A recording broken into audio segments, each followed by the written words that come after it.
तेरी शादी होने वाली है अगले महीने। ये बस्ता उठाकर कॉलेज जाना बंद कर दे अब। अरे कैसी बात कर रही हो, अभी उसकी उम्र ही क्या है। इतनी जल्दी शादी करने का फैसला मैं नहीं लेने वाला। फैसला लेने के लिए तुम्हें कहा किसने है? अरे मैंने कह दी शादी है तो है अगले महीने। बेचारी अमिता करती भी तो क्या, छोटी सी उम्र में बन जाती है अपने से 2 गुने उम्र के आदमी की बीवी। शादी के बाद देर रात पति घर आता है। खाना लगाओ, भूख लग रही है। अमिता खाना लगाती है। ये क्या बनाया है? वो सारा खाना फेंक देता है। कर्म ही खराब थे जो इतनी कम उम्र के लड़के से शादी करा दी। तभी वहाँ अमिता की सास आ जाती है। अरे हमें क्या पता था कि ये इतनी कामकाज में ढीली है। इसकी माँ ने तो कहा था रॉकेट की स्पीड से काम करती है। अमिता को आए दिन ससुराल में ताने, गालियां और कभी कभी तो मार भी पड़ती। सुन जा, अपनी माँ को बोल 50,000 रुपए भेजे, फ्री में नहीं रखना है तुझे। अरे मेरी एक आंख का ऑपरेशन भी तो करवाना है। अमिता को सास घर से निकाल देती है। अमिता परेशान होकर मायके की ओर जाती है। वो घर तो पहुंचती है लेकिन वहाँ ताला लगा है। अरे अमिता बेटी, क्या हाल बना रखा है तेरे पति ने? कहाँ है वो? अमिता पड़ोसी के सामने रोने लगती है। मुझे नहीं जाना उस घर में चाची, मेरे मम्मी पापा कहाँ है? उन लोगों ने तो ये मकान छोड़ दिया बिटिया, वो लोग तो कहीं और शहर चले गए, तुझे नहीं बताया? अमिता जोर जोर से रोने लगती है। नहीं बताया, ये क्या कर गए माँ पिताजी मेरे साथ। मेरी जिंदगी तो ढंग से भी खराब है। अब मैं क्या करूं? अमिता रोते हुए वहाँ से जा रही होती है कि उसे एक औरत मिलती है। अरे सुनो तो, रो क्यों रही हो?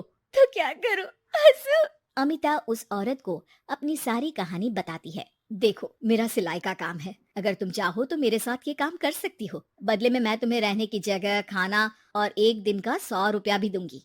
अमिता कुछ सोचती है और फिर उस औरत के साथ चल देती है। अब क्या था, अमिता की जिंदगी अपने मायके और ससुराल से दूर एक नए सिरे से शुरू होती है। रहना खाना फ्री होने के कारण अमिता रोज का पैसा बचा लेती। वो आसपास के लोगों के भी कपड़े सिलने लगी। और एक दिन सिलाई सेंटर की एक औरत कहती है, अरे वो साड़ी की कंपनी है ना, वो बिक रही है। पास बैठी अमिता सारी बात सुन रही थी। हाँ हाँ, बिक तो रही है, लेकिन उस बंद पड़ी मनहूस कंपनी को खरीदेगा कौन? तभी तो इतनी सस्ती बिक रही है, लेकिन कोई खरीदार नहीं है फिर भी। कितने की बिक रही है? अरे पूरे 5 लाख में मशीनों के साथ, लेकिन यहाँ कोई लेबर काम नहीं करेगा। पुराने मालिक ने किसी को पैसे ही नहीं दिए। उन लोगों ने कहा है कि जो नया मालिक आएगा वो लोगों को पैसा देगा।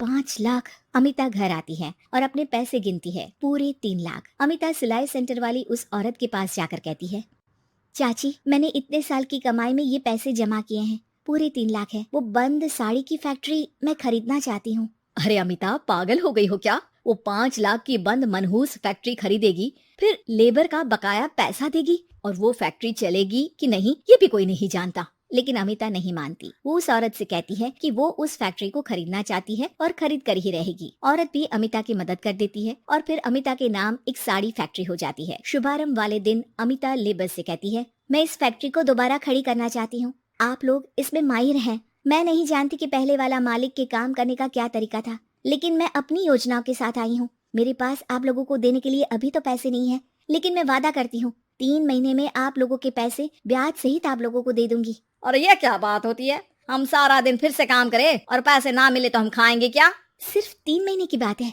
वैसे भी आप लोग बिना काम के यहाँ नए मालिक के इंतजार में बैठे ही थे। मैं काम करना चाहती हूँ और 3 महीने में सारे पैसे देने का वादा भी करती हूँ। लेबर आपस में सलाह करते हैं और अमिता की बात मान लेते हैं। सिलाई सेंटर से मशीन, सिलाई और कपड़े के ज्ञान में माहिर हो चुकी अमिता सभी के साथ मिलकर खुद काम करती। शहर और दूसरे शहरों में घूम घूम कर साड़ी का डिजाइन दिखाती और ऑर्डर लेती। अमिता को कई जगह से ऑर्डर आ जाते हैं। कई लोग उसके काम को सराहते तो कई आलोचना भी करते। अरे बड़े बड़े व्यापारी बैठे हैं, यहाँ तू कहाँ टिकेगी? लाओ दिखाओ कैसी साड़ी बना रही है तुम्हारी फैक्ट्री।